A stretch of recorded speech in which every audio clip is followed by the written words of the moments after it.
گیا سبت رسول دوسرا وحسن سبز قبا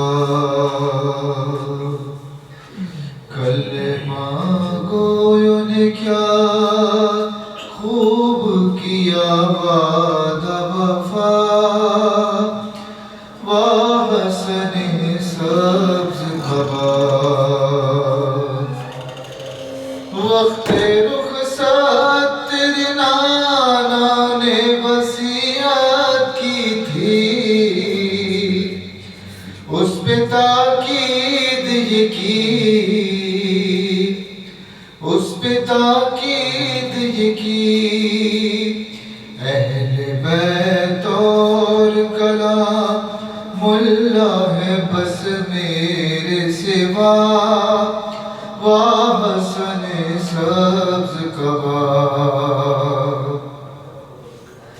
اے نجف سے آئی صدا بیٹا حسن جلدی آ تاکہ دوں تجھ کو دکھا تاکہ دوں تجھ کو دکھا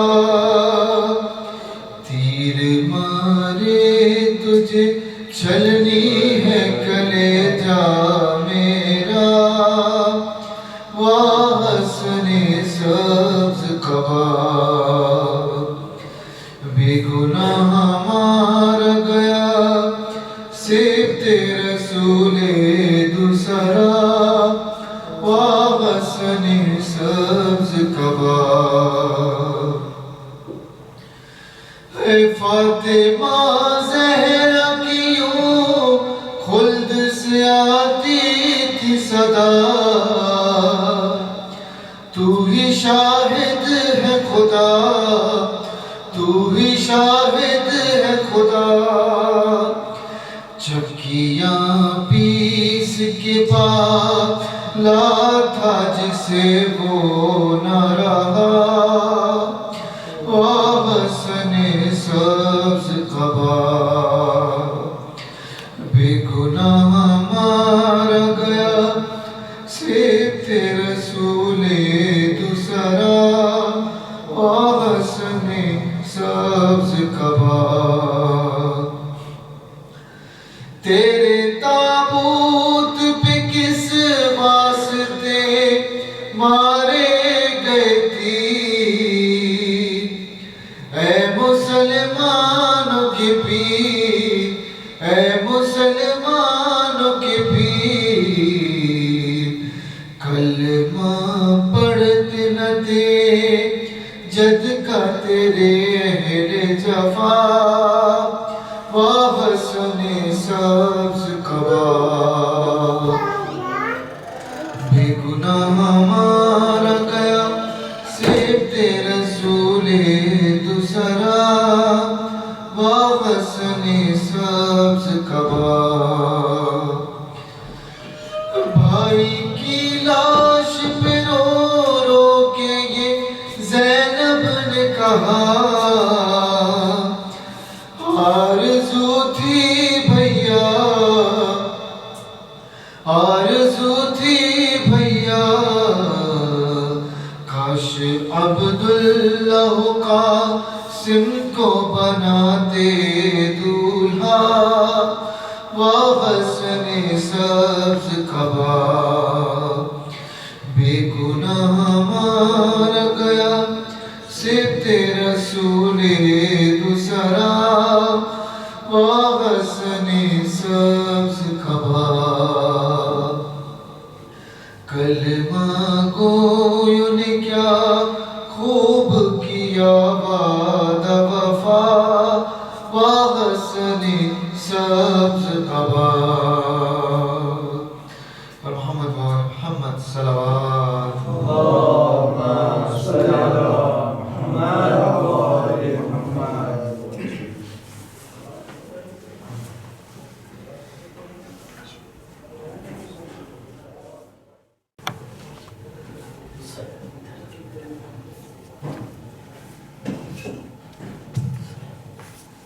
اللهم صل على محمد وعلى محمد وعجل فرجهم بإذن محمد وعلى محمد. اللهم صل على محمد وعلى محمد. أعوذ بالله من الشيطان الرجيم. بسم الله الرحمن الرحيم. الحمد لله الذي جعل الحمد مفتاحا لذكره وسببا للمزيد من فضله ودليلا على آلائه وعظمته. والصلاة والسلام على عبده الأمين وحيه وخاتم رسله سيدنا ومولانا أبي القاسم محمد. اللهم صل على محمد وعلى محمد. الصلاة والسلام على أهل بيته الطيبين الطاهرين الذين أذهب الله عنهم الرجس وطهرهم تطهيرا. اللهم صل على محمد وعلى محمد. الدائم على أعدائهم أجمعين. أما بعد فعن الإمام محمد بن علي الباقر عليه السلام أنه قال في زيارة عاشوراء: اللهم اجعل محياي محيا محمد وآل محمد ومماتي ممات محمد وآل محمد. اور جس کا وہ سلسلہ جو جناب سیدہ صلی اللہ علیہ وسلم کے سلسلے میں چل رہا تھا ختم ہو گیا، لہٰذا جو آج میں نے سوچا ہے کہ مختصر سی زحمت دینی ہے آپ کو، اور اس کے بعد یہاں پر مومن نے کہا ہے کہ سوال جواب کا ایک سیشن ہوگا، تو لہٰذا بہت زیادہ آپ زحمت نہیں دینی.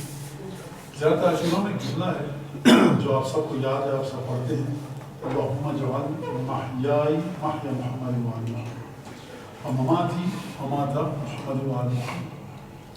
یہ بہت بڑا مسئلہ ہے کہ زندگی انسان کیسے گزارے اور اس میں موت کیسے ہے. ائمہ اہل بیت علیہم السلام نے امیر المؤمنین نے نہج البلاغہ میں موت پر جتنی تاکید کی ہے اور دنیا کی بے ثباتی پر، یعنی بے ثباتی مطلب دنیا ختم ہو جائے گی. کیونکہ اگر آپ دیکھیں سارے گناہ جو انسان کرتا ہے وہ خداوند تبارک تعالیٰ ہم سب کے گناہوں کی مغفرت فرمائے اور معلومات چلے گئے. وہ صرف اس وجہ کو دنیا کی چند روزہ زندگی کو دیکھ رہا ہوتا ہے. آپ امام حسین علیہ السلام پر جو ظلم ہوئے، پنجتن پر جو ظلم ہوئے، چھٹے اور پانچویں امام پر، آٹھویں امام پر، دنیا کی زندگی کو دیکھ رہا ہے بادشاہ اور اماموں کو زہر دے رہا ہے، قتل کروا رہا ہے، شہید کر رہا ہے. لہٰذا جتنی زیادہ تاکید، زور اور emphasize امیر المؤمنین نے نہج البلاغہ میں موت پر کیا تاکید کے ساتھ، اور دنیا ختم ہو جائے گی اس بات کو بیان کیا، اس سے زیادہ کسی چیز کو بیان نہیں کیا. امیر المؤمنین سے بھی یہ چیز نقل ہوئی ہے جملہ، اور چھٹے امام سے بھی نقل ہوا ہے. عجیب جملہ ہے: ما خلق اللہ یقینا لا شک فیہ. خدا نے ایک یقین کو خلق کیا ہے، توجہ کیجیے گا، خدا نے ایک یقین جو خلق کیا ہے کہ لا شک فیہ، جس میں کوئی شک نہیں ہے، کہ لیسا، کہ وہ چیز اب تبدیل کیسے ہو چکی ہے، کہ وہ چیز تبدیل ہو چکی ہے ایسے شک میں کہ جس میں کوئی یقین نہیں ہے. ما خلق اللہ یقینا لا شک فیہ اشبہ من الشک لا یقین فیہ من الموت. موت سے زیادہ کوئی یقینی چیز نہیں ہے کہ جس کو خلق کیا ہو خدا نے، کہ موت آنے ہے. موت کی طاقت شاید کہا جائے کہ خدا زندیق ملحد کفار کی نظر میں موت کی طاقت خدا کی طاقت سے بھی زیادہ ہے. کفار کی بات کر رہا ہوں، اپنی اور آپ کی بات نہیں کر رہا ہوں، کیونکہ وہ خدا سے نہیں ڈرے گا، وہ پیغمبر سے نہیں ڈرے گا، وہ قرآن مجید انبیاء کو نہیں مانے گا، موت کو مانتا ہے. لہٰذا مولا فرما رہے ہیں امام صادق علیہ السلام کہ خدا نے کوئی یقین ایسا خلق نہیں کیا ہے کہ اس میں کوئی شک نہیں ہے. بعض دفعہ یقین ہوتا ہے نا، آپ کو یقین ہے لیکن 2%، 3% روپے میں ایک آنے دو آنے، بچوں کو تو نہیں پتا 2 آنے 3 آنے کیا ہوتے ہیں، لیکن باہر 1-2 پیسے، مطلب 100 پیسے 1 روپیہ ہوتا ہے، 2-3 پیسے شک ہے، 97% یقین ہے. امام فرما رہے ہیں کہ موت سے زیادہ کوئی ایسا یقین نہیں جس میں کوئی شک نہ ہو، لیکن اب وہ ایسی چیز ہو گئی ہے لوگوں کی نظر میں کہ جس میں شک ہی شک ہے، کوئی یقین نہیں. خدا نے موت کو بنایا تھا صرف یقین، کوئی شک نہیں تھا. لوگ شک میں مبتلا رہتے ہیں کہ جیسے اس میں کوئی یقین نہیں. لہٰذا اگر موت کے بارے میں ہم کو کہا گیا ہے، لا الہ الا اللہ کے بارے میں کہا گیا، کثرت سے استغفار کے بارے میں، قرآن کے بارے میں، نماز کے بارے میں، محمد علی محمد پہ درود کے بارے میں، محمد صلی اللہ علیہ محمد وعلی محمد، یہ ہم کو کہا گیا. اس کے ساتھ ساتھ ان میں جو ایک چیز آئی وہ یہ آئی کہ اکثروا ذکر الموت، موت کا کثرت سے ذکر کرو۔ جب موت کا کثرت سے ذکر کرو تو کیا مطلب ہے اس کا؟ میں تصویر لے کے بیٹھ جاؤں گا موت موت موت، ذکر کا مطلب کیا ہے؟ ذکر کا مطلب ہے یاد رکھنا، ذکر کا مطلب ہے یاد کرنا، یعنی کوئی بھی کام کرو تمہیں اور مجھ کو، آپ کو اور ہم کو یقین ہونا چاہیے کہ قبر میں جائیں گے، سوال کا جواب دینا پڑے گا۔ موت کے کو ذکر کرنے کا معنی یہ ہے، اور فرمایا وہ کبھی شخص جہنم میں نہیں جائے گا جو موت کو کثرت سے یاد کرتا ہو، یعنی جو کام کرے اس کے ذہن میں ہوگا مجھے جواب دینا۔ اب یہاں پر وہ تمام کی تمام چیزیں میں آپ لوگوں کو نہیں کہہ رہا، لیکن میں جہاں بھی گیا ہوں دعا توسل میں کتنی دفعہ یا وجہ اللہ ایک دفعہ، ہمارے مومنین دنیا بھر میں جہاں بھی دیکھیں 6 دفعہ 9 دفعہ 10 دفعہ پڑھتے ہیں، ایک دفعہ ہے نا دعا۔ یہاں دعا کمائن کے اندر یا نور یا قدوس کتنی دفعہ؟ ایک دفعہ، ہم 3 دفعہ 6 دفعہ 5 دفعہ 8 دفعہ مجمع پڑھا ہوتا ہے۔ مولا کائنات نے کتنی دفعہ پڑھا؟ ایک دفعہ پڑھا۔ وضو میں امام نے کتنی دفعہ ہاتھ دھلو گا؟ 2 دفعہ، آپ 4 دفعہ نہیں دھوتے، 2 دفعہ۔ یا نور یا قدوس مولا کائنات نے کتنی دفعہ کہا؟ ایک دفعہ۔ یا ربی کتنی دفعہ کہا؟ 3 دفعہ، 3 دفعہ ہونا چاہیے۔ حرام نہیں ہے، لیکن علماء کی ایک تاکید ہے اس کے اوپر کہ جس طرح سے امام نے تمام جگہ مومنین اور ہم خود بھی بیٹھ کے پڑھ رہے ہوتے ہیں، تو ہمیں اس کا خیال رکھنا چاہیے کہ کس طرح سے کس چیز کو کس طرح سے بیان کیا گیا ہے۔ ایک جگہ میں گیا امام باڑہ کے، تو وہاں لکھا تھا السلام علی حسین وعلی علی ابن حسین، اس کے بعد کیا ہے وعلی حضرت حسین، اس کے بعد کیا ہے وعلی اصحاب حسین۔ لکھنے والے کو جو تھا اس کا علم شاید نعوذ باللہ امام باقر سے زیادہ تھا۔ اس نے لکھا السلام علی حسین وعلی علی ابن حسین وعلی حضرت حسین وعلی اصحاب حسین وعلی زینب اخت حسین۔ امام باقر کو نہیں پتا تھا کہ میری پھوپھی کا نام زینب ہے، امام باقر کو نہیں پتا، جو ہم کو بتایا گیا وہ کام اس طرح سے کرو اور وہ کام ہم کو کرنا چاہیے، ورنہ تو دین کی کوئی چیز اپنی جگہ پر نہیں بتا۔ لہٰذا زندگی جو ہے وہ کیا ہے؟ فرمایا میری زندگی کو کس کی زندگی قرار دے؟ آل محمد کی، میری موت کو آل محمد کی موت قرار دے۔ یہ بڑا مسئلہ ہے کہ آل محمد کی طرح موت، آل محمد کی زندگی۔ آپ جمعے کی نماز کا جمعے کا دن ہے، اور ایک اور بات یاد رکھیے گا کہ جمعے کے دن ایک تو مفاتی میں آئی ہے ابو الحسن زراب اصفہانی کی صلوات، آئیے مفاتی میں جا کے دیکھیے گا، ابو الحسن زراب اصفہانی، اس کو جمعے کی نماز میں جمعے کے دن عصر کے بعد ضرور پڑھیں۔ دوسری چیز آئی ہے زیارت آل یاسین، اس کو پڑھیں۔ تیسری چیز ہے دعا السماعت، دعا السماعت بڑی اہم دعاؤں میں سے، اور جمعے کا دن جیسے جیسے سورج ڈھلنے کے نزدیک آ رہا ہے کہ غروب ہونے والا ہے، ڈوبنے والا ہے، وہ دعا کی قبولیت کا وقت ہے۔ اہل بیت کی زندگی کی بات ہو رہی ہے نا، تو اس میں اہل بیت نے دعاؤں کے وقت بتائے۔ ایک کون سا وقت؟ فجر کا وقت ہو، ایک کون سا وقت کہ جب فجر کی نماز سے لے کر سورج نکلنے کا وقت ہو، ایک کون سا وقت بتایا جب زوال کا وقت ہو، ایک کون سا وقت بتایا جب سورج ڈوب چکا ہو، مغرب میں سورج ڈوبنے کے بعد سرخی جب تک چھائی رہے وہ وقت دعا کا ہے۔ اور امام باقر علیہ السلام کی حدیث ہے کہ جب سورج ڈوب جاتا ہے سرخی آتی ہے، لالی آتی ہے، کہاں؟ ویسٹ میں، مغرب میں، جب تک یہ سرخی رہتی ہے اس وقت شیطان اپنے شاگردوں کو، اپنی اولادوں کو کہتا ہے کہ جاؤ آدم کی اولاد کو مشغول رکھو، ذکر خدا سے دور رکھو۔ امام نے فرمایا کہ دیکھو اوزو صبیانکم، اس وقت اپنے بچوں کو تعویذ دیا کرو۔ یعنی کیا مطلب؟ خواتین کی بات توجہ سے سنیں گی کہ مانا بچوں کو یہ ہو گیا وہ ہو گیا، دعا تعویذ۔ اب وہ 5 امام فرما رہے ہیں کہ جب فجر کی نماز کے وقت ہوتا ہے، اور فجر کی نماز کا وقت ہو جاتا ہے جب سے سورج نہیں نکلتا، ایک وقت یہ۔ دوسرا وقت کہ جب سورج ڈوب جاتا ہے مغرب کی سمت سرخی چھائی ہوتی ہے، جب تک یہ سرخی یہ لالی سیاہی میں تبدیل نہ ہو جائے اس وقت تک اپنے بچوں کو تعویذ دو، اور اس وقت ذکر خدا کثرت سے کرو۔ کیا مطلب تعویذ دو؟ یعنی شیطان سے، ابلیس سے، بری نظر سے سب سے پناہ میں جانے کے لیے ان پر دعائیں پڑھو، یہ وہ وقت ہے۔ لہٰذا جمعے کا دن جناب سیدہ کی روایت ہے کہ جب آدھا سورج ڈوب جاتا تھا اور آدھا باہر رہتا تھا، بچوں کو چھت پہ بھیجتی تھی، جا کر دیکھو بیٹا آدھا سورج ڈوبا کہ نہیں ڈوبا؟ جی مادر گرامی آدھا سورج ڈوب گیا۔ اب مادر گرامی تو میں کہہ رہا ہوں باہر روایت کے اندر، تو پھر جناب سیدہ دعا مانگنا شروع کرتی ہیں۔ یہاں پہ 2 سوال آپ کے ذہن میں آئیں گے۔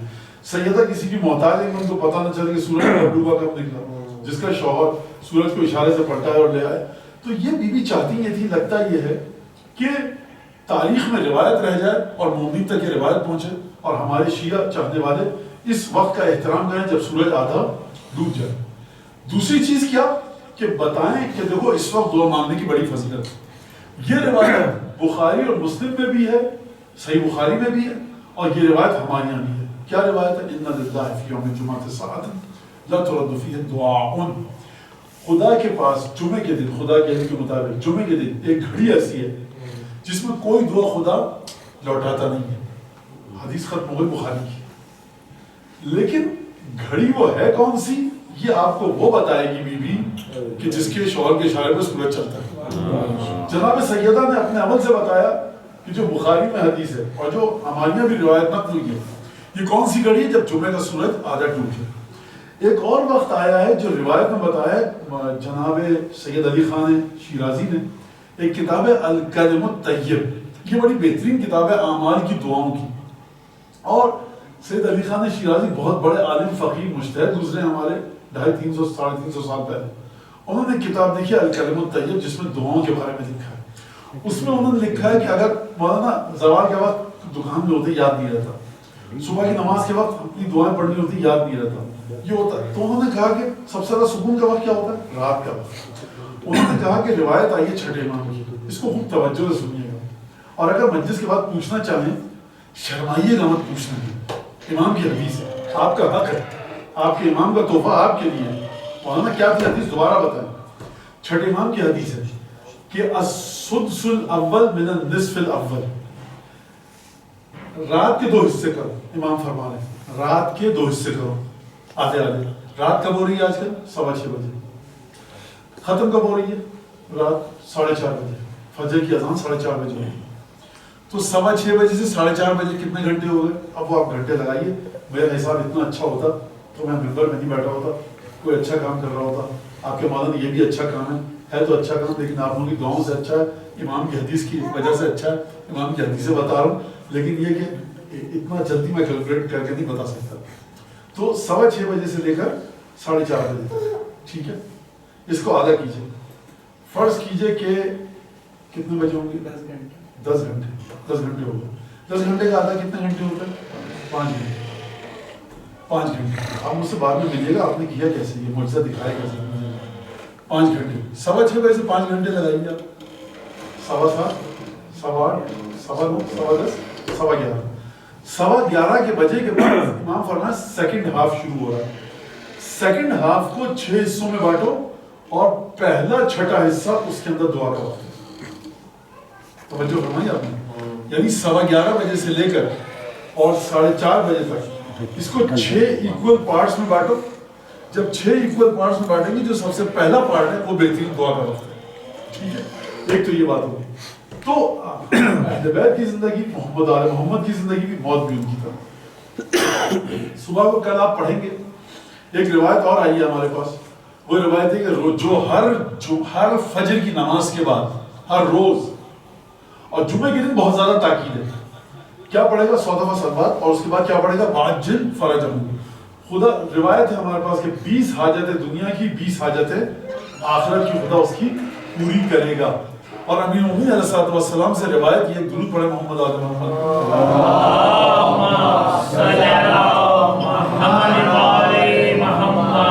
سے روایت ہے کہ مشرق و مغرب میں تم مارے پھرو رزق کی تلاش میں۔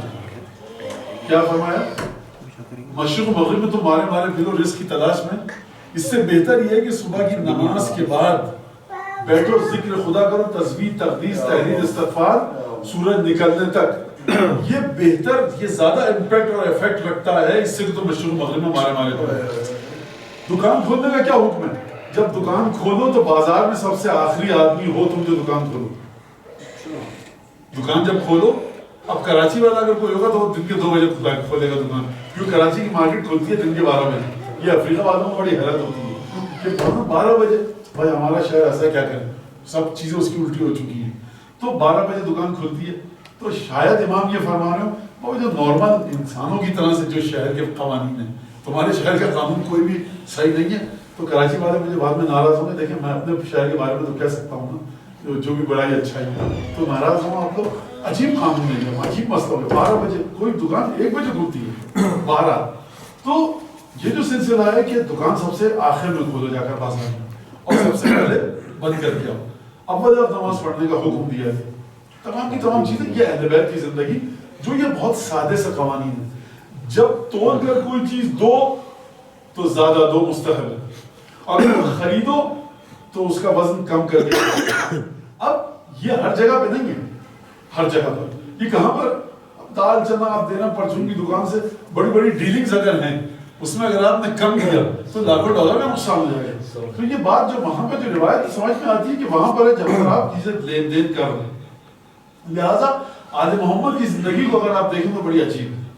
اور ہمیں کیا ہوگا جمعے کی بار بار جمعے کی جو کل صبح کی تاخیر ہے اس میں ایک جملہ ہے اللہم احینی علی ما احییت علیہ علی ابن ابی طالب. پروردگار مجھے زندہ رکھ اس چیز پر کہ جس پر تو نے علی کو زندہ رکھا، وہ امیتنی علی ما مات علیہ علی ابن ابی طالب، اور مجھے موت دے اس چیز پر جس پر علی ابن ابی طالب کو موت آئی. لہٰذا کبھی کبھی ہم جو نعرے بنتے ہیں نا live like علی die like حسین، اس کا ہمارے مذہب سے کوئی تعلق نہیں ہے. اس نے لکھ دیا، شاید آپ نے بہت سے ناراض ہوئے مولانا اس میں کیا اتنا اچھا جو اپنے آپ کو جب تک آپ اہل بیت کی تعلیمات پہ نہیں آئیں گے نا، پیور تعلیمات پہ. راوی آتا ہے شاگرد ہے امام کا، شاگرد ہے، خوب توجہ کیجیے گا. شاگرد کا مطلب سمجھ رہے ہیں آپ؟ امام کا شاگرد ہے. آتا ہے کہ نرسل کو دعا تعلیم فرمائی، امام نے لکھو یا مقلب یا اللہ یا رحمان یا رحیم یا مقلب القلوب ثبت قلبی علی دیک. اے رحمان اے رحیم، اے اللہ، اے مقلب القلوب، اے دلوں کے پلٹانے والے، میرے دل کو ایمان پر اپنے دین پر باقی رکھ. رامی کہتا ہے رسول اللہ سن لیجیے ذرا میں نے کیا آپ نے کیا کہا. ہم نے کہا دوہراؤ ذرا. اس نے کہا یا اللہ یا رحمان یا رحیم یا مقلب القلوب والابصار. امام نے کہا میں نے ابصار کہا تھا نہیں تو مقلب القلوب کا مطلب کیا؟ دلوں کے پلٹانے والا. مقلب القلوب والابصار کا مطلب کیا؟ دلوں اور آنکھوں کو پلٹانے والا. راوی نے غلط تو نہیں کہا تھا، خدا آنکھوں کو بھی پلٹاتا ہے دل کو بھی. امام نے کہا ہم نے کیا کہا تھا؟ امام نے کہا ان اللہ یقلب القلوب والابصار، یقیناً خدا دلوں اور آنکھوں دونوں کو پلٹاتا ہے. امام نے کہا شاگرد سے اپنی کہا میں نے کیا کہا تھا؟ آپ نے اپنا رسول اللہ کہا تھا یا مقلب القلوب. امام نے کہا وہی کہا. لہٰذا آپ نے توجہ کی کہ جس طرح سے چیزیں ہم کو ملی ہیں ہم کو اسی طرح سے لے کر چلیں. جس طرح سے ہم کو امام نے بتایا تمام کی تمام چیزیں وہ اسی طرح سے. بعض جگہ جمعے کی چھٹی نہیں ہوتی، وہ کہتے ہیں اتوار کے دن ہم دعا نمبر پڑھتے ہیں. ثواب نہیں ہے کیا مولانا؟ بالکل ثواب ہے، آپ پورے سال دعائیں پڑھتے رہیے ثواب. لیکن جمعے کے دن کی ایک خاصیت ہے امام زمان کے ساتھ. اور میں ایک بات یہاں پر ذرا سا ایک بریکٹ میں انورٹڈ کاماز میں کہہ دوں آپ سے کہ ہم نے بعض چیزوں کو اتنا لمبا کر دیا ہے نا. واللہ پہ خدا کبھی کراچی میں یا دوسرے شہروں میں خواتین کے ساتھ یہ زیادہ ہوتا ہے ختم سلوات آ جائیے گا. اب خاتون گئی اپنے شوہر سے بچے سے کہتے بیٹا ختم سلوات ہے، 1000 دفعہ سلوات پڑھنی ہے، آ جاؤں گی میں. جب وہاں گئی تصویر پڑھا 1000 دفعہ سلوات پڑھی. اب وہ نہیں رک جائیے ابھی حدیث کے ساتھ دعا مشہور کی پڑھی جائے گی. دعا مشہور امام موسیٰ کہا تھا معجزہ ہی پڑھا جائے گا. واقعی خواتین شکایت کرتی ہیں واٹس ایپ پہ، یہ اعلان کرتی ہیں، شکایت کرتی ہیں. اب ہم نے یہ پڑھ لیا، اب زیارت بارش ہو جائے گی، اب تسبیح اٹھائیے 70 دفعہ پڑھیے یا امام موسیٰ کہا یا باب دوا جاتے. بابا آپ جو ہے وہ لکھ کر بھیجیے کہ جو آپ کا پروگرام ہے. یہ بیچاری خاتون اپنے گھر سے آئی ہے بچے کو، بیٹا میں ابھی آدھے گھنٹے میں آتی ہوں. سنیے اپنے شوہر سے کیا کر آئی میں آدھے گھنٹے میں آتی ہوں. وہاں پر آپ نے ایک کے بعد ایک نسخہ. اگر خواتین یہ کہہ رہی ہیں دل میں کہ کب اس مصیبت سے جان چھوٹے گی، آپ کا پورا دعا ضائع ہو گئی. دعا کا مطلب یہ ہے کہ خوش دلی کے ساتھ خضوع اور خشوع کے ساتھ یہ کام کیا جائے. اچھا آپ نے 2 گھنٹے بٹھایا، اب اس کے بعد کیا کیا؟ ٹیشو پیپر میں سموسہ پکڑایا بھیج دیا. بابا اسلام کی بنیاد کھانے پر ہے. رسول خدا نے جب بلایا تھا تو کیا کہا تھا؟ کہا تھا کہ دمبا کاٹو اور اس کے بعد دودھ پلاؤ. ڈرنکس کے اندر دودھ معمولی سستا نہیں تھا کوئی کہ آپ گئے ٹیٹر پیک خرید کے لے آئے. مکے میں پانی نہیں تھا، دمبا کس کے پاس تھا؟ گائے کس کے پاس تھی؟ ایک مہنگی ڈرنک تھی اور وہاں پر دمبا ذبح کروایا گیا. 3 دن تک رسول خدا نے کام کیا، یعنی 3 دمبے گئے اور 3 دفعہ. آپ یہاں پر اس کو سموسہ دے رہے ہیں 2.5 گھنٹے بٹھا کر، یہ چیز غلط ہے. علماء مراجع کہتے ہیں کہ کھانا ایسا کھلاؤ کہ جو اچھا کھانا لوگ خوش ہو گئے ہیں. اپنی حیثیت کے مطابق کھلاؤ، دال روٹی کھلاؤ، دال چاول کھلاؤ، لیکن اتنا ہو کہ جس نے 2-2.5 گھنٹے بیٹھا ہے اس کو کچھ نہ کچھ تو اس کے دل میں ٹھنڈک پہنچے. ہاں کھانا اچھا تھا. یہ چیز مذاق نہیں ہے بالکل. مراجع صاحب جا کر پوچھیے, فقہا سے پوچھیے, وہ کہتے ہیں مومن کو اذیت مت دو جو کام کر. اور ہم امام کو کسی مہاجر کی طرح بننے کی طرح نہ سمجھیں کہ یہ بھی اچھا وہ بھی ایڈ کر دیں, اللہم کل, اچھا 50 دفعہ اللہم کل یہ بھی پڑھ دو, 500 دفعہ اور سب, اچھا 14 دفعہ حدیث کے ساتھ. بابا نہیں ہے دین اس طرح کا. آپ بے شک ہزار دعائیں پڑھوائیے, لیکن واٹس ایپ پر جو میسج چلائیے اس میں واضح لکھیے کہ یہ ہے, تاکہ بیچاری عورت جو اپنا کپڑا برتن دھو کے سب کر کے کام آ رہی, بچے بیٹھے ہوئے, شوہر انتظار کر رہا ہے, تو یہ ہمیں دیکھنا پڑے گا, سمجھنا پڑے گا. اس طرح دین ایسا نہیں ہے.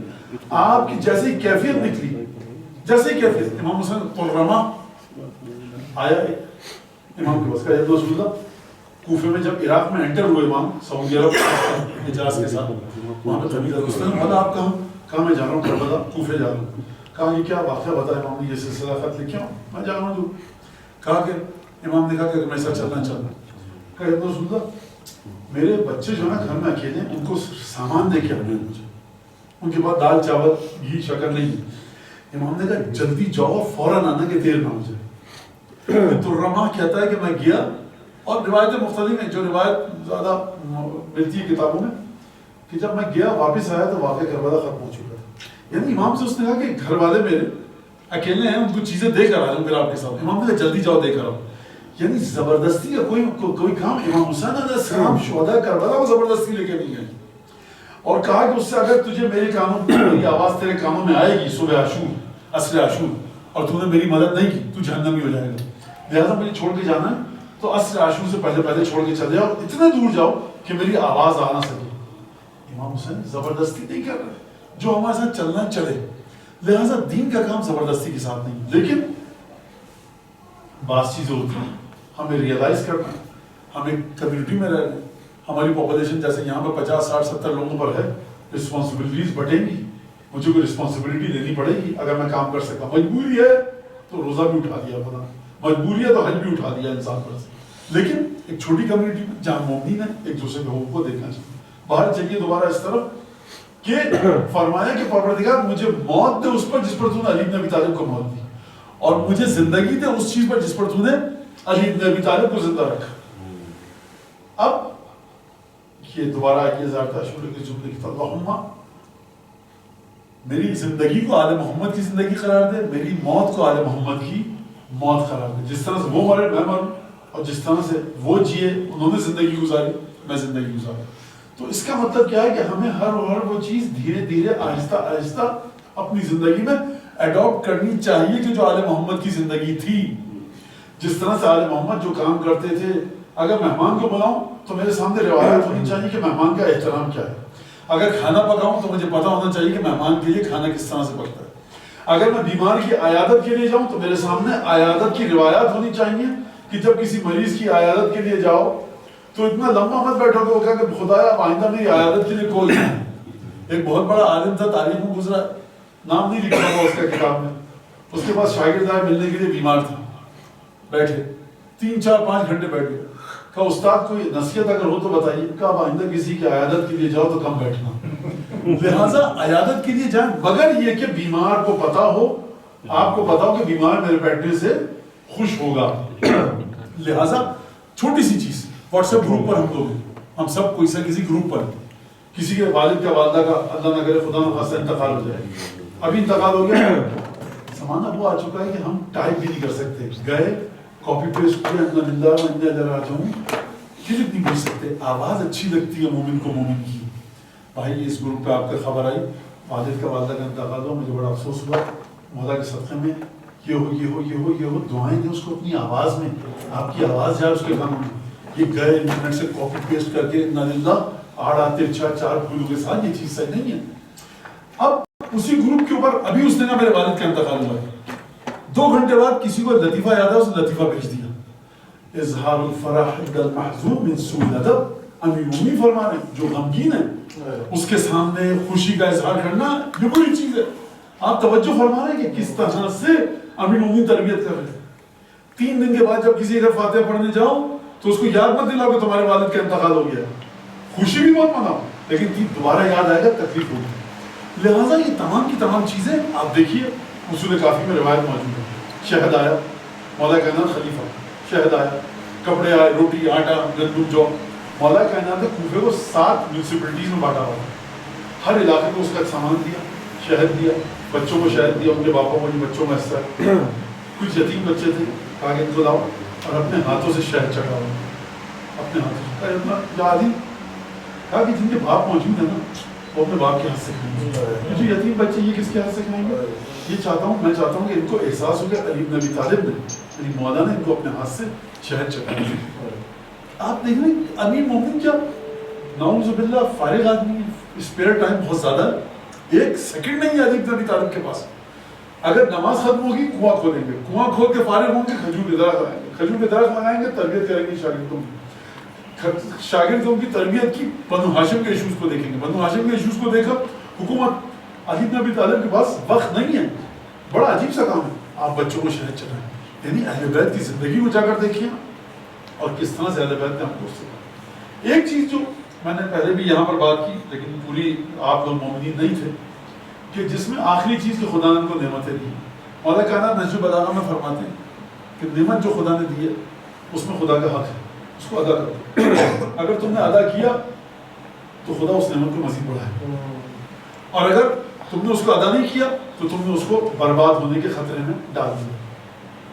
لہٰذا یہاں پر 2 باتیں ہیں ہمارے ساتھ مومنین کی. بس میں اپنی بات 10-5 سال میں ڈوڑ دوں گا آپ کی. ائمہ نے جہاں ہم سے کہا ہے کہ یہ چیز سماج میں شو کرو, ہم وہ شو کرنے میں اتنے زیادہ انٹرسٹڈ نہیں ہیں. لیکن جو کہا ہے دل میں رکھو اس کو چاہتے ہیں کہ ہمیشہ شو کریں. پہلی محرم آئی, مولانا ماتم کی کیا دلیل ہے, خیریت. مولانا آفس میں گئے تو بحث ہو گئی. آپ سے کس نے کہا آفس میں آ کے بحث کریں؟ آفس میں جاؤ تو ثابت کرو کہ میں وعدہ کی پابندی کرتا ہوں. آفس میں جائے انسان تو ثابت کرے کہ میں جو کولیگس خواتین ہیں میری ان سے احترام سے بات کرتا ہوں. آفس میں جائے انسان شو کرے کہ میں 9 بجے آتا ہوں, 5 بجے اپنا کام ختم کر کے جاتا ہوں. یعنی کہ 9 بجے مجھے اگر اپنا کنسنٹریشن ڈالنا ہے تو 10 بجے آ رہا ہوں. یہ چیز امام نے فرمایا, اور چھٹے امام نے 5ویں امام سے روایت نقل کی ہے کہ میرے والد نے امام باقر نے مجھ سے کہا کہ ایک قبیلے میں ایک آدمی شیعہ ہوتا تھا علی بن ابی طالب کا. لوگ کہتے ہیں من نصف, کون ہے اس جیسا؟ آدانہ دل امانت ہے واصدقانہ للحدیث, سب سے سچا یہی ہے, سب سے زیادہ امانتوں کو یہ ادا کرتا ہے. یہ چیز چھٹے امام نے بھی بیان فرمائی. اور چھٹے امام نے کہا آدھا یسرنی, جب یہ کہا جائے کہ یہ جعفری ہے, یہ شیعہ ہے, آدھا یسرنی, یہ مجھے خوشی دے گا. لہٰذا ہم ذرا گڑبڑ کر جاتے ہیں کہ جو چیز ہم کو دل میں رکھنی ہے, محبت اہل بیت آخری مرحلے پر, بغض دشمنان اہل بیت کا آخری مرحلے پر, یہ دل میں رکھنا ہے. معاشرے میں کیا رکھنا ہے؟ معاشرے میں رکھنا ہے کہ لوگوں کے ساتھ کس طرح سے میں انٹریکٹ کرتا ہوں. ائمہ کی یہ حدیث ہے ہمارے پاس, قولوا للناس حسنا, لوگوں کے ساتھ اچھائی سے بات کرو. اما المومن, مومن کے ساتھ اچھی طرح سے بات کرو. کیا مطلب کہ مومن ہے کس طرح سے بات کرو؟ مسکرا کر بات کرو. مومن کے لیے تمہارے دل میں نفرت نہیں ہونی چاہیے, کینہ نہیں ہونا چاہیے, بغض نہیں ہونا چاہیے. آپ اور وہ ساتھ آیا تھا, اس کا کاروبار آسمان پہ پہنچ گیا, آپ کا کاروبار B کلاس رہا, اس کا وقت بدبخت کے کل چھین جائے, خدا اس کو نقصان دے دے. نہ بابا مومن ہے, کیوں دل میں جذبات غلط رکھے انسان؟ خدایا اس کو 1 گاڑی دی, 4 گاڑی اور دے دے اس کو, مجھے اس سے کوئی غرض نہیں, لیکن مجھے کسی کے ہاتھ نہ پھیلانے پڑا. یہ دعا امیر مومنین کی نہج البلاغہ کے اندر ہے کہ پروردگار مجھے کسی کے سامنے ہاتھ نہ پھیلانے دے, مجھے اتنا پیسہ دے. ہم سمجھتے ہیں ائمہ پیسے سے نفرت کرتے ہیں. ائمہ اس دولت سے نفرت کرتے ہیں جو حرام سے کمائی جائے, اس دولت سے نفرت کرتے ہیں جو تکبر, ایروگنس اور غرور لے کر آئے, اس دولت سے نفرت کرتے ہیں جو خدا کے احکامات کی پابندی میں خرچ نہ ہو. لیکن اگر ہو, جا کر دیکھیے آپ نہج البلاغہ میں امیر مومنین فرما رہے ہیں پروردگار سن وجہب الیسار, مجھے اتنا مال دے کہ میں جو ضرورت ہو میری آسانی سے خرچ کر سکوں. یسار کہتے ہیں مال کے لحاظ سے, ویلتھ کے لحاظ سے مجھے آسانی ہو. لہٰذا ہمیں جو معاشرے کے اندر کرنا وہ یہ کرنا, اس طرح سے چلے انسان کہ شو کرے, دکھائے کیا چیز ہے. اور امام کی حدیث حاضر یسرون, کہا جاتا ہے شیعہ یہ چیز مجھے پسند کرتی ہے. لہٰذا ولایت کے اوپر آفس میں بحث کرنا کوئی کمال نہیں. ولایت کے اوپر میں نے حدیث یہاں پڑھی ہے, نہیں پڑھی, اگر پڑھی ہے تو اشارہ کر دیجیے گا کہ فرمایا چھٹے امام نے کہ امامت جو ہے سر میں سے امر من اللہ, امامت خدا کا امر, خدا کا راز ہے. نزل بہ الجبرائیل, نزل بہ جبرائیل, جبرائیل اس کو لے کر نازل ہوئے. وانتم تتکلمون بہ فی الطرق والشوارع, تم رستوں پر, سڑک پر, گلی کے نکڑ پہ کھڑے ہو کر ولایت کے بارے میں بحث کرتے ہو. خوب توجہ کیجیے گا امام کیا کہہ رہے ہیں. یعنی ولایت اور امامت پر ہر جگہ بحث کرنے کی نہیں ہے. جو سوسائٹی جگہ ہے وہ کس چیز کی بیہیویئر. تو فرمایا مومن کے ساتھ مسکرا کر بات کرو, دل میں تمہارے اچھے لگے. وامن منافق مخالف, جو دشمن ہے اہل بیت اس کے ساتھ کیسے بات کرو, یا جو اہل بیت کو نہیں مانتا اس کے ساتھ بھی مسکرا کر بات کرو. کیوں؟ لِاجْتِذَابِهِمْ إِلَى الْإِيمَانِ, تاکہ تمہارے اچھے بیہیویئر کو دیکھ کر یہ ایمان کی طرف آئے, یہ فرشازہ کی طرف آئے. لہٰذا آپ ان چیزوں کو دیکھیں. ہمارا گھر میں کس طرح سے رہنا, سماج میں کس طرح سے رہنا, تمام کی تمام باتیں ہم دیکھیں. تقریباً آدھا گھنٹہ آلموسٹ ہو چکا ہے, اور شب جمعہ لہٰذا امام حسن علیہ السلام کے حوالے سے جو کلام پڑھا گیا, نوحہ پڑھا گیا, تو امام حسن علیہ السلام کا ہی ایک واقعہ میں آپ کو بتا دوں جو آپ نے 10ویں دفعہ سنا ہے. کہ ایک شخص آیا, امام حسن علیہ السلام گھوڑے پر آ رہے, اب امیر المومنین کے بیٹے ہیں, ایک بڑی اٹریکٹیو پرسنالٹی اور بہت ہی وزنی پرسنالٹی, جو دیکھتا ہے صاف ستھرے کپڑے پہنے ہوئے, گھوڑا بالکل. یہ کون؟ کہا علی کا بیٹا حسن.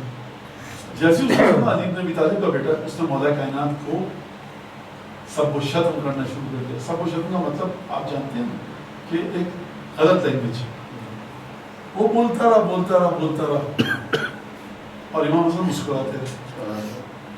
جب بول چکا تو امام نے کہا یا شیخ لعلک شبہت علیہ, اے شیخ لگتا ہے کہ تیرے سامنے حقائق اور ریئلٹیز کو مکس اپ کر دیا گیا. ظننت انک غریب, مجھے لگتا ہے کہ تم پردیسی. اور پھر امام نے کہا کہ ان کنت طریدا آویناک, ان کنت جاعا اشبعناک, ان کنت عطشانا ارویناک, ان کنت عاریا کسوناک. اگر تیرے پاس کپڑے تھے تو اور کپڑے دیں تجھے, اگر بھوکا ہے تو کھانا کھلاؤں, پیاسا ہے تو پانی پلاؤں, پیسے نہیں ہے تو دے دوں, اگر تیرے قبیلے والوں نے تجھے نکال دیا تو میں تجھے پناہ دوں. تمام کی تمام چیزیں دیکھیے, توجہ کیجیے, معمولی واقعہ نہیں ہے. امام بتا دیں گے انسان کو کیا چاہیے. انیشیل موسٹ انیشیل اور امیڈیٹ جو اس کی ضرورت ہے, اول ضرورت کیا ہے اس کی؟ پیٹ بھرے. پھر کیا ہے؟ کپڑا. پھر کیا ہے؟ چھت. امام نے فرمایا چھت چاہیے میں تجھے دوں گا, کپڑا چاہیے دوں گا, کھانا دوں گا, پانی دوں گا. اب ایک آدمی جو مسافر ہے اس کے علاوہ کچھ چاہیے ہوتا ہے اس کو. امام نے کہا اچھا کہ تیرے گھر والوں نے تجھے نکال دیا تو میں پناہ دوں گا. اب اس کے بعد پھر امام نے کہا وَإِن كَانَتْ لَكَ حَاجَةٌ قَضَيْنَاهَا لَكَ, اگر تجھے اس کے علاوہ کوئی اور بھی حاجت ہے تو میں وہ بھی پوری کروں گا. جب میں رسول اللہ ساری ضرورت ہے تو آپ نے کہہ دیا میں پوری کروں گا, اس کے بعد فرمانا وہ بھی پوری کروں گا. اور میرے خیال امام نے فرمایا ان كنت ضيفا عندنا, جب تک تو مدینے میں آئے تو ہمارے پاس مہمان رہے تو کانا اعود علیک. اس میں تیرے لیے بڑی آمدنی والی بات ہے. آمدنی سمجھتے ہیں نا, ارننگ, اس میں تیری بڑی کمائی ہوگی, فائدہ تیرا ہوگا. خوب توجہ کیجیے گا, شریعت کے مطابق فائدہ اس کا ہوتا ہے کہ جو ہوسٹ ہوتا ہے, جو میزبان ہوتا ہے, زیادہ فائدہ اس کا ہوتا ہے. روایت کہتی ہے مہمان جب آتا ہے اپنا رزق لے کر آتا ہے, جب جاتا ہے تو بلائیں ساتھ لے کر جاتا ہے. تو فائدہ کس کا ہوا مہمان کے آنے سے؟ میزبان کا. امام کیا فرما رہے ہیں؟ میزبان میں بنوں گا, مہمان تو ہے, لیکن دیکھ میرا فائدہ اتنا نہیں ہوگا, تیرے لیے زیادہ فائدہ مند ہوگا. جب رسول کیا فرما رہے ہیں, ہمیشہ قانون آپ کے جج نے جو دیا وہ یہ کہ ہوسٹ میزبان اس کا فائدہ زیادہ ہوتا ہے, مہمان کا فائدہ ثواب اس کو بھی ملتا ہے, لیکن زیادہ فائدہ میزبان کا ہے. تو مولا یہ آپ نے کیا فرما دیا, کانا اعود علیک, تیرے لیے زیادہ فائدہ. فائدہ یہ ہے کہ دنیا کی سب سے بڑی دولت کیا ہے؟ دنیا کی سب سے بڑی دولت کیا ہے؟ اگر آپ سوچیں, آپ لوگ دنیا کی سب سے بڑی ولایت علی بن ابی طالب, اس سے بڑھ کر کوئی چیز نہیں. تو امام فرمانے دیکھ میرے گھر میں رہے گا تجھے ثواب ملے گا, لیکن جو چیز تو لے کر جائے گا میرے گھر سے وہ ایسی ہے کہ جس کے برابر کچھ نہیں. وہ کیا ہے؟ وہ ہے حب علی بن ابی طالب. یعنی اگر تو بغیر محبت علی کی دنیا سے چلا گیا جہنم میں جائے گا, کیونکہ میرے بابا کو برا بھلا کہا. لیکن جب تو دیکھے گا میری عبادتوں کو, میرے بھائی کی عبادتوں کو, خواتین کس طرح سے ہماری یہاں حجاب اور عفت اور پاکیزگی کے ساتھ رہتی ہیں, تو دیکھے گا کہ ہم کس طرح سے گھر کا ماحول ہے. جو تیرے ذہن میں یہ زہر ڈال دیا گیا کہ علی بن ابی طالب نماز نہیں پڑھتے تھے, علی بن ابی طالب ایسے تھے ویسے تھے, پوری کی پوری چیزیں ختم ہو جائیں گی. خیر وہ آیا امام کے پاس رہا, جب گیا کہ جب میں مدینے میں داخل ہوا تھا تو اور تیرا باپ میں سب سے زیادہ نفرت کرتا تھا, اب جب جا رہا ہوں تو سب سے زیادہ جو محبت کرتا ہوں وہ تم سے. لہٰذا یہ چیز بڑی عجیب ہے، اور انسان زندگی میں رہتا ہے، اور سب سے جو عجیب چیز ہے وہ کیا ہے؟ صدقہ خیرات کرنا۔ عزیزان گرامی یاد رکھیے گا، اگر آپ ایویلیویٹ کرتے ہیں کہ میں $100 نکال سکتا ہوں مہینے کا، $100 مت نکالیے، 120 نکالیے۔ انسان ہمیشہ کم ایویلیویٹ کرتا ہے اپنے آپ کو، زیادہ نکالے، اور جو صدقہ دے گا وہ دور نہیں جاتا، وہ خود پلٹ کے اس کے پاس آتا ہے۔ امام نے فرمایا کیا تم یہ سمجھتے ہو کہ جب صدقہ دیتے ہو تو اس طرح سے ہے جس طرح دریا، ریور، اسٹریم کے کنارے پڑے ہوئے سنگریزے سمجھتے ہیں، پیبلز، گول پتھر ہوتے ہیں، آپ پتھر اٹھا لیں، اس کی جگہ خالی رہتی ہے کہ نہیں رہتی؟ کتنے سال میں بھرے گی؟ اور جب مانسون آئے گا، دریا چڑھے گا، پتھر لائے گا، تو شاید کوئی پتھر اس جگہ کو فل کر دے، کئی سال کئی مہینے لگ سکتے ہیں۔ امام نے فرمایا خیرات وہ نہیں کہ تم نے دریا کے کنارے سے پتھر اٹھا لیا، خیرات یہ کہ تم بہتی ہوئی نہر میں سے پانی کا کٹورا اٹھا، پیچھے سے پانی آ کر جگہ کو بھر دے۔ ایمان کتنا ہے، من ایقن بالخلق جاد بالعطیہ، جس کو یقین ہے کہ خدا اسے کمپنسیٹ کر دے گا، وہ بڑے بہترین طریقے سے صدقہ اور خیرات کرتا ہے۔ امام حسین علیہ السلام 60,000 درہم میں کربلا کی زمین خریدی۔ امام حسین کا حرم مولا عباس کا گنج شہیدہ، خیمہ گاہ، تلہ زینبیہ، یہ سب امام حسین کی جائیداد ہے۔ چھٹے امام فرماتے ہیں کہ ہم اس کو اجازت دیتے ہیں جو ہم سے محبت رکھ کے آئے، جو بغض رکھ کے آئے گا سب کی نماز روزہ غسل وضو بات ہے، بھائی سیدھی سی بات ہے۔ امام حسین سے نفرت ہے، ٹھیک ہے کرو نفرت، اور نفرت کرو، تمہیں کون روک رہا، کرتے رہو، لیکن یاد رکھنا یہ تو قانون شریعت کا ہے نا کہ تم اگر میرے گھر میں آئے دشمن بھی ہو تو میں اجازت نہیں دے تمہاری نماز باطل۔ تو امام نے فرمایا کیا سخاوت کی ہے، پہلے تو زمین خریدی اور پھر ان کو بخش دی، کہا کہ ہم چاہتے ہیں ہماری قبر ہماری اپنی زمینوں میں بنے، لہٰذا سخاوت شب جمعہ کوشش کیجیے کہ اپنے گھر میں کسی نہ کسی کو مہمان بنا کر لے کے جائیں، مومن کو کھانا کھلانا، مومن کی مدد کرنا، یہ اتنی عجیب چیز ہے۔ آخری حدیث سنا کر میں مسائل کا ذکر کروں، فرمایا چھٹے امام نے شیعتنا خلقوا من فاضلۃ طین، ہمارے شیعہ ہماری بچی ہوئی مٹی سے بنے، ہماری بچی ہوئی طینت سے بنے، یحسنہم ما یحسننا ویسرہم ما یسرنا، جو ان کو غمگین کرتی ہے چیز وہ ہم کو غمگین کرتی ہے، جو ہم کو غمگین کرتی ہے وہ ان کو غمگین کرتی ہے، جو ہم کو خوش کرتی ہے وہ ان کو خوش کرتی ہے۔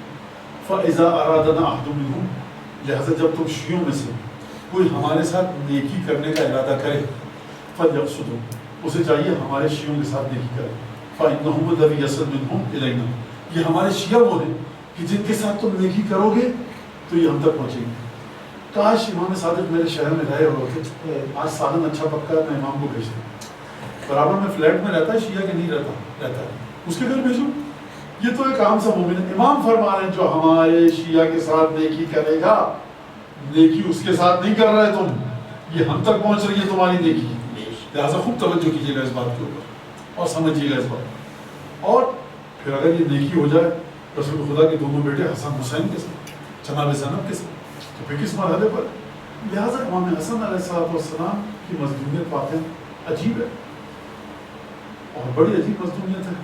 میں آپ لوگوں کی اجازت سے یقیناً شب جمعہ اور مسائل پڑھنے چاہیے، لیکن میرا جی چاہ رہا ہے کہ امام حسن مصطفیٰ کے مسائل دو چار جملوں کا نظم کروں کہ یعنی زوجہ نے زہر دیا اور امام نماز پڑھ رہے ہیں، وہ امام حسن کہ رسول خدا جن کو اپنے کاندھے پر بٹھاتے تھے، ساتھی نے مصلی نیچے سے کھینچا اور پائے مبارک پر زخم لگایا اور سلام کیا ایک سپاہی نے آ کر سلام علیکم کیا۔ واقعاً شرم آتی ہے انسان کو، جب امام نے حاکم شام کے ساتھ صلح کا معاہدہ کیا تو لوگوں نے کہا کہ آپ نے مومنین کو ذلیل کروا دیا، یعنی ایک کے بعد ایک مظلومیت امام حسن مصطفیٰ کی۔ زہر دیا گیا، روزہ رکھا، افطار کیا، ایک دفعہ طبیعت بگڑی اور امام کو قے کی حاجت ہوئی۔ اب جو امام نے قے کی تو خون کی قے ہوئی، خون کی خون بہنوں کو پتہ لگا، بھائیوں کو پتہ لگا، امام حسن امام حسین آئے، بی بی زینب آئی، علماء بیان فرماتے ہیں کہ لگتا یہ کہ امام حسن نے خون بھرا تشت چھپا دیا کہ بہن کس طرح سے برداشت کرے۔ میں کہوں گا مولا کاش کربلا کے میدان میں ہوتے کہ جہاں پر بنو ہاشم کی شہزادوں کے بدن سے خون کی ندیاں بہنے۔ امام نے وصیت کی کہ دیکھو بھیا حسین مجھے رسول کے برابر میں دفن کرنا، اگر دشمن روکے تو مجھے پھر فاطمہ بنت اسد یعنی دادی کے پاؤں تلے دفن کرنا۔ جنازہ گیا، روکا گیا اور یہ جملہ کہہ کر روکا گیا کہ اپنے بیٹے کو یہاں سے ہٹاؤ. یہ کس کا بیٹا ہے؟ رسول کا بیٹا ہے. یہ کہا گیا اپنے بیٹے کو ہٹاؤ، اور اس کے بعد پھر جنازہ گیا کہاں؟ بقیع کی طرف. حکم دیا گیا، تیر لگے، کفن خون آلود ہوا، بدن خون آلود ہوا. نبی کا پہلا اور آخری نواسہ ہے نبوت کی تاریخ میں کہ جو تابوت میں جس کے تیر لگائے گئے، تابوت دوبارہ آیا، کفن تبدیل کیا گیا، اور ایک دفعہ پھر امام مصطفیٰ کو قبر میں رکھا گیا. جب قبر میں رکھا گیا تو علامہ مجلسی نے بہار الانوار میں جملہ نقل کیا ہے کہ جب امام حسین نے امام حسن کو قبر میں اتارا تو یہ کہا کہ لٹا ہوا شخص وہ نہیں ہے کہ جس کا مال لٹ جائے، بلکہ لٹا ہوا شخص وہ ہے کہ جو اپنے ہاتھوں سے جیسے بھاری کو دفن کرے، اور کہا اپنی داڑھی کو خضاب نہیں لگاؤں گا، سر میں تیل نہیں لگاؤں گا. قبر سے باہر نکلے، مٹی ڈالی گئی. آیت اللہ قاسم قزوینی فرماتے تھے کہ یہ کیوں نہیں کہا امام حسین نے امام حسن کے دفن کے وقت کہ میری کمر ٹوٹ گئی. وہ فرماتے تھے کہ کیونکہ قبر کے باہر عباس موجود تھا، لیکن جب کربلا میں عباس گھوڑے سے گرے بازو کٹوا کر آواز دی کہ اخا ادرک اخا، بھائی بھائی کی خبر لو، تو اب حسین کی کمر ٹوٹ گئی. اب حسین کا کوئی والی وارث نہیں.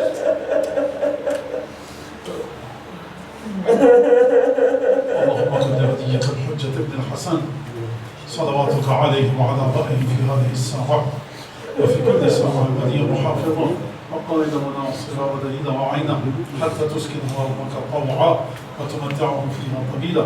اللهم بحق محمد وآل محمد عليك صل على محمد وآل محمد وعجل فرجهم وأهلك عدوهم من الجن والإنس من الأولين والآخرين واكفنا ما همنا وارزقنا العافية ووسع رزقنا وطول أعمارنا مع الصحة والسلامة في الجسم والروح. ربنا تقبل منا إنك أنت السميع العليم وتب علينا إنك أنت التواب الرحيم بجاه محمد وآل بيته الطيبين. شب جمعہ ہے، ہمارے مرحومین مرحومات کی پروردگار مغفرت فرما. آج جو لوگ سید الشہداء ائمہ کے روزوں کی زیارت میں مصروف ہیں، پروردگار ان کی زیارت کو قبول کرتے ہوئے ہمیں ان کے ثواب میں شریک فرما. یہاں اگر کوئی مومن مومنہ تنگ دست، نادار، قرضدار، پریشان حال ہے، بے اولاد ہے، بے روزگار ہے، کسی مشکل میں گرفتار ہے، مشکل کو دور فرما. پروردگار جس مومن مومنہ نے ہم سے کسی بھی دعا کی درخواست کی، اس کی دعاؤں کو قبول فرما. امام زمانہ کے دل سے ہر دکھ کو دور فرما، خوشی عطا فرما.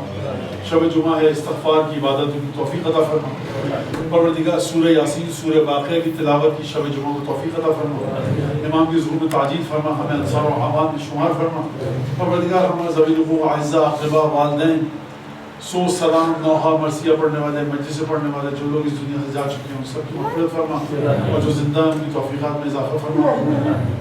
صحت سلامتی عطا فرما. اس امام باڑے کو بنانے والے، خدمت کرنے والے، جس حوالے سے اگر جا چکے دنیا سے مغفرت فرما. اگر موجود ہیں جو لوگ، ان کو صحت سلامتی برکت عطا فرما.